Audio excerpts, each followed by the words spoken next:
Star magic artist na si Amanda Zamora, nagsalita na tungkol sa pagkakalink sa kanya sa kapamilya aktor na si Daniel Padilla.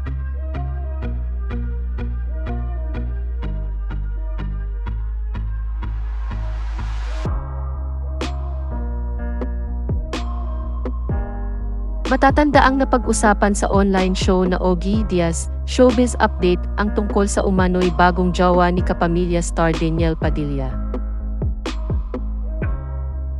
Nabanggit kasi ni Ogie sa episode ng naturang show ang pangalan umano ng babaeng nalilink sa aktor.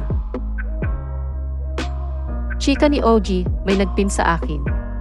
Kasi tinatanong ako kung mayroon na ring jowa si DJ, si Daniel Padilla.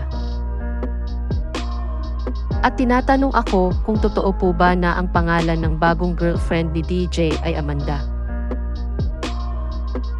Hindi naman natin alam yan. Talagang binabasa lang natin yan at bahala na sila. Si Daniel, si Catherine kung mayroon silang gustong sabihin sa mga fans. Kaya naman nagsalita na si Amanda tungkol sa issue sa kanila ni Daniel. Nitong Martes, nag-post si Amanda sa kanyang Instagram story ng sagot sa hindi matigil-tigil na chika tungkol sa kanila ni Daniel. Sa kanyang post, nakiusap siya sa publiko na tigilan na ang pagpapakalat ng business rumors at fake news tungkol sa pagkakalink sa kanya sa kapamilya aktor. Anya, I kindly ask everyone to stop spreading baseless rumors and fake news where I am in no way associated with.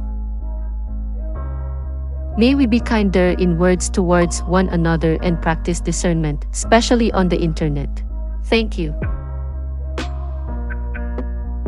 Sa ngayon ay wala pang pahayag, tugon, o reaksyon si Daniel tungkol sa pagkakalink sa kanya kay Amanda. Si Amanda ang unika iha ni San Juan Mayor Francis Zamora na nag-officiate ng civil wedding nina JC Padilla at Nathalia Valdivia. Nagsimula ang career ni Amanda sa modeling bago sumali sa Pinoy Big Brother. Isa si Amanda sa cast members ng pelikulang Connected at naging parte rin siya ng interactive series ng Pi Channel na The Chosen One.